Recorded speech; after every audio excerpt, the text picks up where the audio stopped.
Hello students, हम लोग chapter पढ़े परमाणु, अणु और आयन यानी एटम, मॉलिक्यूल एंड आयंस। और आज की क्लास में हम लोग सूत्र यानी फॉर्मूला की बात करेंगे।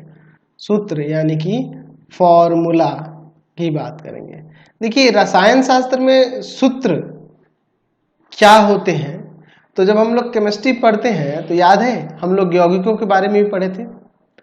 तो यौगिकों का निरूपण हम लोग उनके अणुओं के द्वारा, उनके अणुओं में कितने परमाणु स्थित हैं उसको हम लोग एक संकेत के रूप में व्यक्त करके करते हैं। जैसे मैं लिखता हूं, जैसे जल के लिए मैं लिखता हूं H2O, ये जल हो गया, है ना। कार्बन डाइऑक्साइड के लिए लिखता हूं CO2, ये कार्बन डाइऑक्साइड हुआ। तो ये जो आप देख रहे हैं इन यौगिकों का निरूपण संकेतों के रूप में, यही आपके क्या कहलाते हैं? सूत्र कहलाते हैं। ठीक है, तो हम लोग सूत्र की परिभाषा यहां से दे सकते हैं कि यहां पे लिख सकते हैं कि रसायन शास्त्र के अध्ययन में किसी भी यौगिक का निरूपण हमेशा उसके अणु के द्वारा होता है और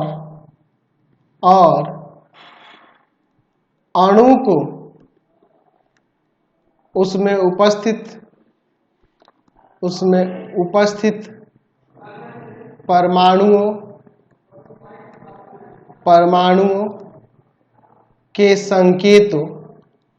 परमाणुओं के संकेतों की सहायता से व्यक्त किया जाता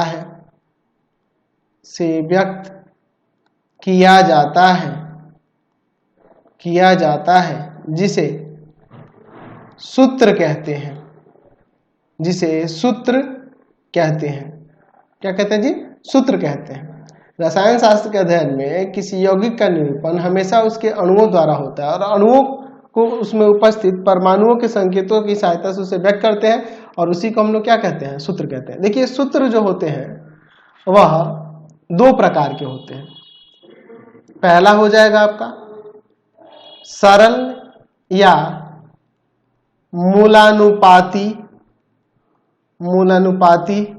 सूत्र, सरल या मूलानुपाती सूत्र, जिसे हम लोग कहेंगे सिंपल और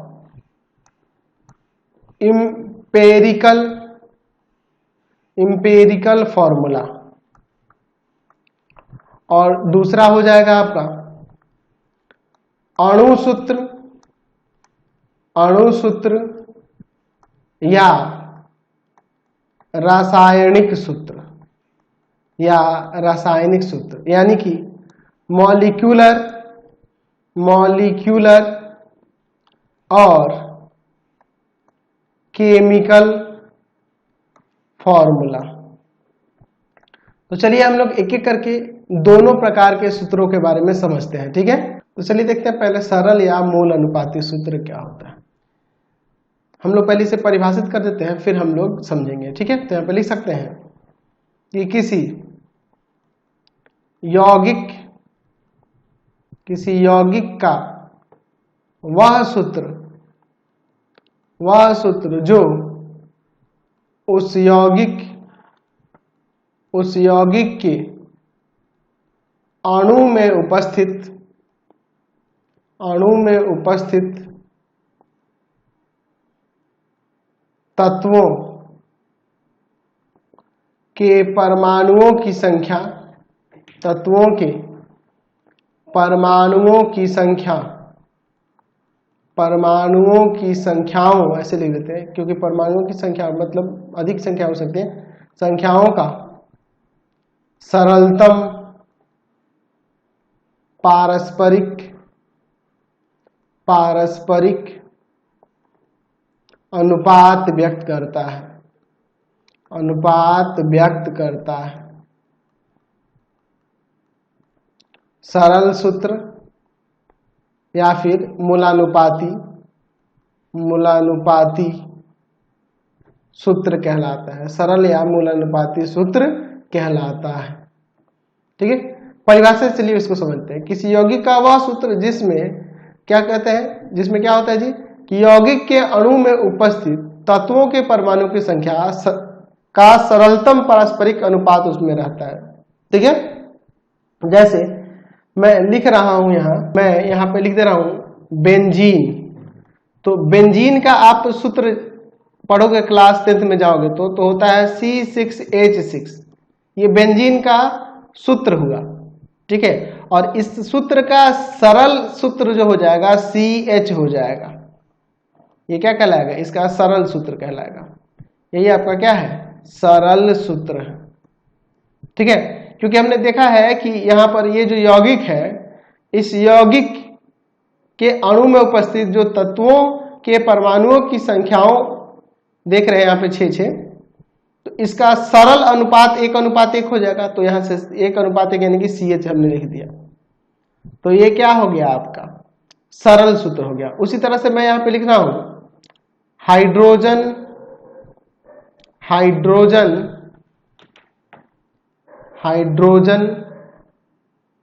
परऑक्साइड। तो हाइड्रोजन परऑक्साइड का सूत्र होता है H2O2। तो इसका सरल सूत्र हो जाएगा HO। ये आपका सरल सूत्र हो जाएगा, समझ गया ना। चलिए, तो अब हम लोग बात करते हैं अणु सूत्र की। ठीक है, तो एक्चुअल में ये जो आप बेंजीन का ये जो सूत्र देख रहे हैं C6H6, यही आपका अणु सूत्र होगा और इसका ये सरल सूत्र हो जाएगा। ठीक है, तो चलिए देखते हैं अणु सूत्र क्या होता है। पहले इसको परिभाषित कर लेते हैं, फिर हम लोग इसको आगे समझेंगे। तो इसे लिख सकते हैं कि किसी रासायनिक यौगिक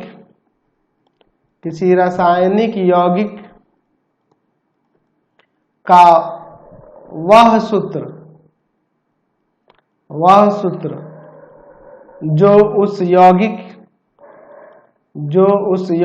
के एक अणु में उपस्थित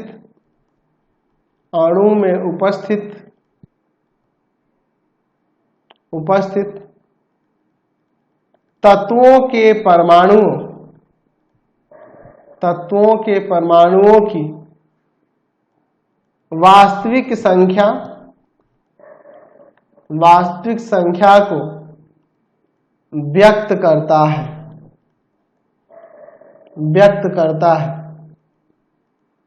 उस यौगिक का अणु सूत्र कहलाता है। ठीक है, क्या कह रहा है कि रासायनिक यौगिक का वह सूत्र जो उस यौगिक के एक अणु में उपस्थित तत्वों के परमाणुओं की वास्तविक संख्या को व्यक्त करता है, उस यौगिक का अणु सूत्र कहलाता है। जैसे यहाँ पे ये बेंजीन का देख रहे हैं C6H6 लिखे है ना, तो ये उसका क्या कहलाएगा, बेंजीन का अणु सूत्र होगा। जैसे मैं यहाँ पे लिखता हूं कि बेंजीन का अणु सूत्र क्या है, तो बेंजीन का अणु सूत्र यहाँ पे हो जाएगा C6H6, क्योंकि इसमें 6 कार्बन और 6 हाइड्रोजन देख रहे हैं ना, वास्तविक अनुपात को दर्शाया गया। वही अगर हम लोग इसका सरल अनुपात बात करें तो 1:1 लिख सकते हैं। तो यानी कि जो CH हो गया, यह CH क्या है, बेंजीन का सरल सूत्र हो गया और ये बेंजीन का अणु सूत्र हो गया। तो क्लियर हो गया अणु सूत्र और सरल सूत्र क्या है। उसी तरह से अभी इसके पहले मैंने ऊपर हाइड्रोजन परऑक्साइड लिखा है, तो ये H2O2 क्या है, ये आपका अणु सूत्र है और HO क्या है, ये सरल सूत्र हुआ। समझ गए ना बात को। तो आपको क्लियर हो गया अणु सूत्र क्या होता है या फिर सरल सूत्र क्या होता है, दोनों चीजें क्लियर हो। चलिए, तो अभी हमने देखा कि जो सरलतम अनुपात लेते हैं किसी यौगिक के अणुओं की परमाणुओं की संख्या का जो अनुपात सरलतम लेते हैं, तो उससे जो हमें सूत्र प्राप्त होता है वो सरल सूत्र हो जाता है। और जो वास्तविक उनकी संख्या अणुओं के परमाणुओं की संख्या को व्यक्त करता है वह आपका क्या कहलाता है, अणु सूत्र होता है। तो इन दोनों के बीच क्या संबंध है, अगर मैं कहूं कि सरल सूत्र एवं अणु सूत्र के बीच क्या संबंध है, अणु सूत्र के बीच संबंध क्या है। तो जैसे अभी आपने देखा था कि जो बेंजीन है, बेंजीन का जो अणुसूत्र था, वह आपका C6H6 था, और बेंजीन का सरल सूत्र जो है, वह सरल सूत्र CH था। तो अगर हम लोग इसमें 6 से गुणा कर दें तो ये इसके बराबर हो जाएगा, है ना। इसका 6 का गुणा किसको कर दें तो ये इसके बराबर हो जाएगा कि नहीं। तो हमें यहां से क्या स्पष्ट होता है कि किसी यौगिक का जो अणुसूत्र होता है, ठीक है, अणुसूत्र है ना, या तो अणुसूत्र के समान हो, सॉरी सरल सूत्र के समान होगा, अणुसूत्र जो होगा सरल सूत्र के समान होगा, या फिर सरल सूत्र का पूर्णांक गुणक होगा, ऐसे कह सकते हैं। देखो ना, इसमें 6 से गुणा किए हैं, ठीक है। तो या तो वो समान होंगे, ये दोनों समान भी हो सकते हैं। जैसे मैं यहाँ पे बात करूं कार्बन मोनोऑक्साइड का अणुसूत्र, तो वो CO होता है, ठीक है, और सरल सूत्र भी यही होगा। तो या तो अणुसूत्र सरल सूत्र के समान होगा, या अणुसूत्र जो होता है सरल सूत्र का एक, कह सकते हैं कि एक पूर्णांक गुणक होता है। तो अब हम लोग यहाँ पे लिख सकते हैं कि किसी यौगिक का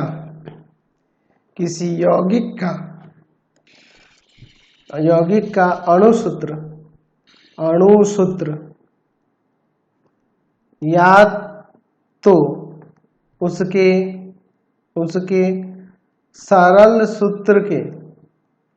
सरल सूत्र के समान होता है, या सरल सूत्र का एक सरल पूर्णांक गुणक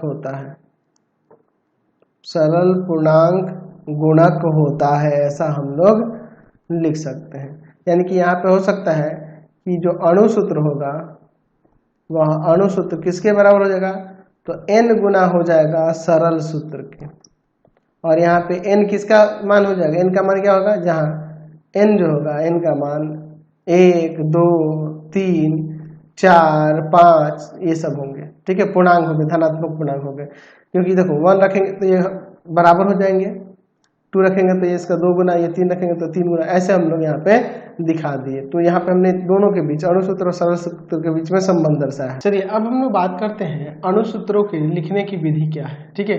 मैं पहले देता हूं मैं अणुसूत्र लिखने की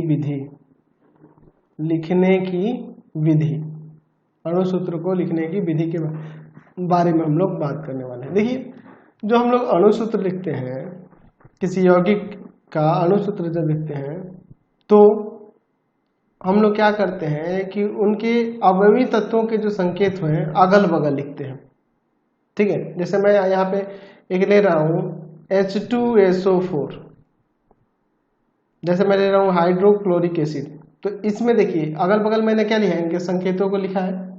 अच्छा, और एक और चीज में ध्यान देना होता है कि जो विद्युत धनात्मक तत्व या फिर जो धात्विक तत्व होते हैं वो हम लोग बाईं ओर लिखते हैं, ठीक है। वो क्या लिखते हैं, बाईं ओर लिखते हैं। जैसे हाइड्रोजन देखिए, ये विद्युत धनात्मक है तो इसलिए ये बाईं ओर है, ठीक है। यानी है कि SO4H2 ऐसे नहीं लिखा जाता है, ठीक है। तो जो विद्युत धनात्मक और धात्विक तत्व होंगे वो संकेत के बाईं ओर होंगे यौगिक में, और बाकी सबको ऐसे इस तरह से लिखा जाता है, ठीक है, अगल बगल इस तरह लिखा जाता है। तो हम लिख सकते हैं यहाँ पे इसके लिखने की विधि में पहला हमारा क्या हो जाएगा कि किसी यौगिक का सूत्र लिखने के लिए सर्वप्रथम उसके अवयवी तत्वों के संकेतों को अगल बगल लिखते हैं,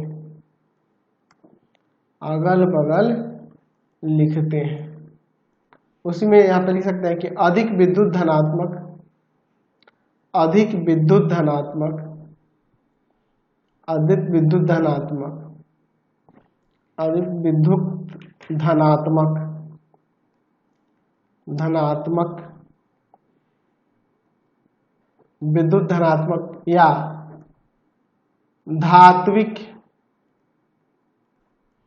तत्व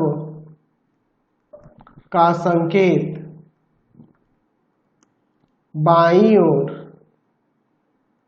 बाईं ओर लिखा जाता है, लिखा जाता है। ठीक है, ऐसा हम लोग लिख सकते हैं। दूसरा बात क्या हो जाएगा कि जो यौगिक होता है उसमें अणु में उपस्थित तत्वों के जो परमाणु की संकेत है उनको क्या कर, परमाणु संख्या जो है उनके संकेतों के नीचे वहां पर लिखा जाता है इस तरह से। जैसे SO4 में देखिए H के बेस में H2 यानी कि हाइड्रोजन 2 है। ये देखिए यहाँ पर सल्फर जो है 1 है और ऑक्सीजन 4, ऑक्सीजन के 4 परमाणु है। तो इस तरह से उसके नीचे लिखते हैं। तो यहाँ पर लिख सकते हैं कि यौगिक के अणु में उपस्थित तत्वों में से प्रत्येक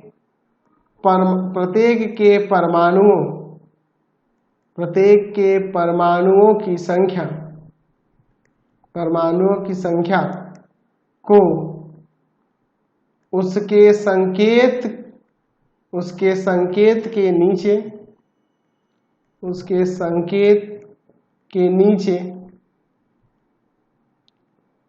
अधोलिखित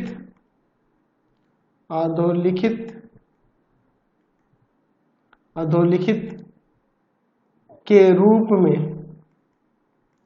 लिखते हैं, जैसे कि मैंने भी आपको समझाया था। तीसरा बात क्या आती है कि जब किसी प्रकार का मिश्रण हो या रासायनिक अभिक्रिया होती है तो उसमें जैसे मान लीजिए कभी कभी आपको जैसे जल है H2O, तो इसमें कभी कभी 2 लगा देना पड़ जाएगा, कभी कभी 3 लगाना पड़ जाएगा, कभी कभी कार्बन डाइऑक्साइड तो वहाँ पे आपको 3, 4 जो भी है वहाँ पे लगाना पड़ जाता है। उसके साथ हमें कोई यहाँ पर अणुओं के साथ वहाँ पर संख्या गुणा में लिखनी होती है, हो सकती है वो कोई भी वास्तविक संख्या हो सकती है। ठीक है, ठीक है, तो हम लोग लिख सकते हैं किसी मिश्रण में उपस्थित या रासायनिक अभिक्रिया में भाग लेने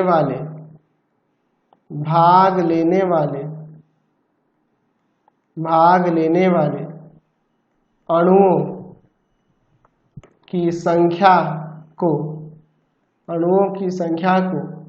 उस अणु के सूत्र के पहले अंक देकर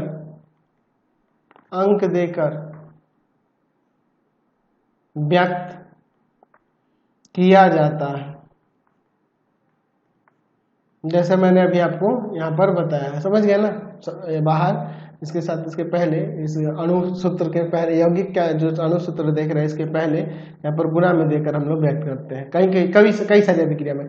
जैसे देखो ना, मैं एक अभिक्रिया लिख रहा हूँ C कार्बन, या फिर मैं लिख देता हूँ कि जैसे मैं लिख देता हूँ कि हाइड्रोजन का अभिक्रिया हो रहा है ऑक्सीजन के साथ, इसके बारे में भी आगे बात करेंगे। तो यहाँ पे जल बन रहा है, तो ये जल को इनको संतुलित करने के लिए हमें क्या करना होगा, यहाँ 2 और यहाँ पर भी 2 लगाना होगा। तो हाइड्रोजन 4 ऑक्सीजन के 2 परमाणु, ऑक्सीजन के 2 परमाणु हो गए। तो ये जो बाहर गुना में ये दे रहे हैं, देख रहे हैं ना, हमें यहाँ गुना में देना पड़ा है कि नहीं, है ना। किसी मिश्रण में या किसी रासायनिक अभिक्रिया में भाग लेने वाले अणुओं की संख्या को अणुसूत्र के पहले यहाँ पे देख लीजिए हम लोग अंक यहाँ पे लगाकर अंक देकर इसे व्यक्त कर रहे हैं कि इसमें हाइड्रोजन के 4 परमाणु थे, ऑक्सीजन के 2 परमाणु, तब ये जाके क्रिया हो गई, ये बन गया जल। समझ गए? कोई दिक्कत नहीं है। चलिए, तो इस तरह से हम लोग अणुसूत्रों को लिखते हैं। तो यहाँ से क्लियर हो गया। आज की क्लास में इतना ही रहने देते हैं, नेक्स्ट वीडियो में आगे देखेंगे। आपको हमारे 3 चैनलों को सब्सक्राइब करना होगा। पहला pathfinder classes Chhapra, pathfinder classes Chhapra. दूसरा है आपके पास भारती भवन, भारती भवन, रविकांत सर, रविकांत सर। और तीसरा चैनल है Ravikant sir, Ravikant sir, RD Sharma solution, RD Sharma solution. तीनों चैनल को सब्सक्राइब कर लेंगे। इससे रिलेटेड वीडियो के लिए सीधे डिस्क्रिप्शन में, इससे रिलेटेड नोट्स के लिए गूगल पे जाकर सर्च करेंगे www.ravikantsir.in और यहाँ जाकर आप सभी क्लासेस के नोट्स, उनके पीडीएफ को डाउनलोड कर सकते हैं, पढ़ सकते हैं। इंस्टाग्राम और फेसबुक पे जाके पाथफाइंडर क्लास चल रहा है, लाइक एंड फॉलो करना नहीं भूलेंगे। Thanks for watching the video.